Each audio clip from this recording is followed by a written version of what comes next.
Oxygen Not Included is an upcoming survival space sim management thing from Clay Entertainment, the creators of Don't Starve. It has a very similar 2D art style and is also another survival game, which, means they're keeping to what they know, which I guess is good.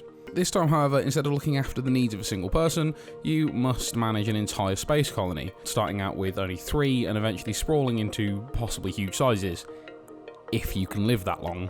One of the biggest leaps from Don't Starve to Oxygen Not Included is the amount of difficulty. It can be incredibly challenging trying to manage the needs of multiple people from the get-go. On top of that as well, there seems to be much less ramping up of what needs managing. From the start, you need to manage everyone's oxygen levels and their hygiene levels and their happiness levels, how much food there is. You need to make sure that they're washing their hands after going to the toilet. You need to make sure they have a toilet to go in. Everyone needs to have a bed, otherwise they'll sleep on the ground and hurt their backs. And you also kind of don't have direct control over anything.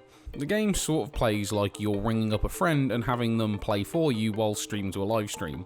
Think kind of like Twitch plays Pokemon. Instead of directly controlling any of the characters, you tell them what to do, give them all different priority levels, and then they just do them when they get round to them. Overall, the experience feels a little looser than Don't Starve did, and in general is kind of hard to get a good grasp on. That's not to say it isn't fun, it's just quite challenging to really fully get what you're supposed to be doing. There's lots of times where you've queued up a lot of jobs and it just takes them a long time to actually get around to anything, no matter how much messing around there is with the priority system. The priority system itself is another point which is kind of overwhelming in a way. You can kind of micromanage absolutely everything that everyone does, and everything does too. So you've got the priority system for each individual person, which shows you which duties in the colony they're prioritized. Then you've got the priority system for individual tasks that you set from 1 to 9, which is how they choose between which jobs to do.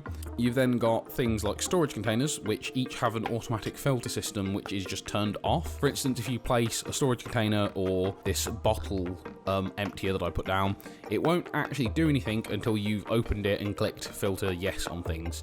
There's no automatic start. It's not people will just place anything in the box until you tell them not to. You have to physically tell them to put stuff in said box. It certainly gets to a point when you're trying your best to manage a colony, and at no point do you ever feel like you're doing well. From what I can tell, this seems to be by design rather than by accident, but it is an important factor to note that things are always going to be going wrong. You can't, for instance, tell your guys to not go into the pile of polluted water that they've just spilt everywhere. They won't figure that one out on their own. Germs tend to be a rampant problem, and in general, it's just a very stressful experience. Another slightly weird thing is that it feels like some things are kind of harder to get than they should be. Like, I can't build a fridge, because to build a fridge requires you to build a research station, then research 2 things, and another third thing which you can then use to do advanced research, because building fridges requires advanced research and not advanced research. So what we can gather from this is that this is a society which can outfit its colonies with teleportation, but not the ability to refrigerate food. All in all, that's not to say that Oxygen Not Included isn't fun. It certainly is, especially if you play in the slightly more relaxed mode. But in general, it's just completely stressful. It kind of goes along with the trend of survival games that have come before it, in that you have to read a wiki or a guide to really understand it.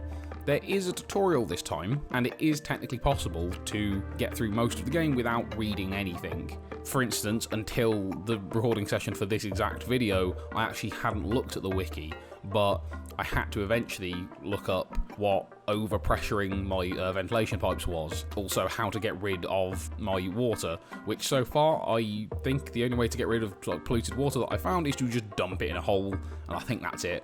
I'm assuming with research, maybe there's more to it, but I don't know because there's so much to research. It's everywhere. It's a huge, sprawling game. And if you're looking for an experience which you could easily sink 500 plus hours into, then this might be for you.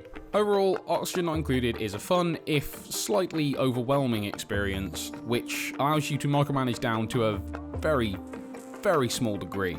If you've ever been a fan of a big grand strategy game with the ability to micromanage every single aspect of a character's life or a group's life, Oxygen Not Included could be perfect for you when it releases in July.